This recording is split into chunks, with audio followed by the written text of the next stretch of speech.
First புத்தகத்துல என்ன இருக்குதுன்னு பார்த்தீங்கன்னா, ஆயுதமே இல்லாம ஒரு நாட்ட ஜெயிக்கிறது எப்படி? இதுதான் இதோட ஃபுல் கான்செப்ட்டே. ஒரு பெரிய கூட்டத்த கூட மைண்ட் செட்ட எப்படி மாத்துறது டோட்டலா? அவங்களுக்கே தெரியாம அவங்க முடிவுகள எப்படி தீர்மானிக்க வைக்கிறது? அப்படின்ற சைக்காலஜி ரகசியங்கள் எல்லாமே இதுல அடங்கியிருக்கு. இத பத்தி சிம்பிளா சொல்லணும்னா, இப்ப நீங்க ஒரு புது ஃபோன் வாங்கணும்னு நெனைக்கிறீங்க.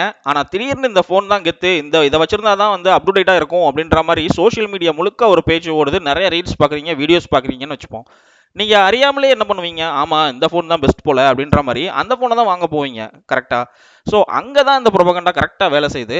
அதாவது உங்ககிட்ட வந்து இத செய்யின்னு நேரடியாலாம் சொல்ல மாட்டாங்க. ஆனா உங்கள சுத்தி இருக்கிற விஷயங்கள வச்சு உங்க மனச மெதுவா மாத்துவாங்க. ஒரு நாட்ல இருக்கிற கோடிக்கணக்கான மக்களோட யோசனைய ஒரு ரூம்ல அவங்களுக்கே தெரியாம இருந்து கண்ட்ரோல் பண்ணுவாங்க. ஸோ அந்த ஒரு பிரெயின் வாஷிங் பண்ற டேலண்ட்ட தான் வந்து இந்த புக் கரெக்ட்டா எடுத்து வைக்குது. நிஜமா சொல்லணும்னா, நம்ம எடுக்கிற பல முடிவுகள் நம்மளோட கரெக்ட்டான முடிவே கிடையாது. கரெக்ட்டா? ஏன்னா இது வந்து ஆல்ரெடி யாரோ வாழ்ந்தவங்களோ, ஆல்ரெடி சொன்னவங்களோ வந்து டிசைன் பண்ணி வச்சுட்டு போயிருக்காங்க அந்த உலகத்துல. ஸோ நம்ம அதை தான் பின்பற்றி வாழ்ந்துட்டு இருக்கிறோம். ஸோ இதுதான் அந்த புரொபகண்டா வந்து மெயினா சொல்ல வருது.